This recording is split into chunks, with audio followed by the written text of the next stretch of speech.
এদের ঘরে আছে বুঝি মস্ত হাওয়া গাড়ি? রবিবার সে কেন মাগো এমন দেরি করে? ধীরে ধীরে পৌঁছায় সে সকল বাড়ির পরে।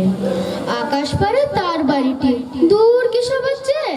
সে বুঝি মা তোমার মতন গরিব ঘরের মেয়ে। সোমমঙ্গল বুধের খেয়াল থাক বাড়ি জন্যে, বাড়ি ফেরার দিকে ওদের একটুও মন নেই।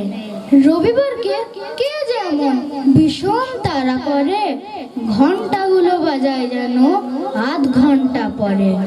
আকাশ পারে বাড়িতে তার কাজ আছে সবচেয়ে, সে বুঝি মা তোমার মতন গরিব ঘরের মেয়ে। সোমমঙ্গল বুধের যেন মুখগুলো সব হারিয়ে, ছোট ছেলের সঙ্গে ওদের ভীষণ আড়াআড়ি। কিন্তু শোনের রাতের শেষে যেমনি উঠি জেগে, রবিবারের মুখে দেখি হাসি আছে লেগে। কিন্তু যাবার বেলায় যায় সে কেঁদে মোদের মুখ চেয়ে, সে বুঝি মা তোমার মতো গরিব ঘরের মেয়ে। নমস্কার।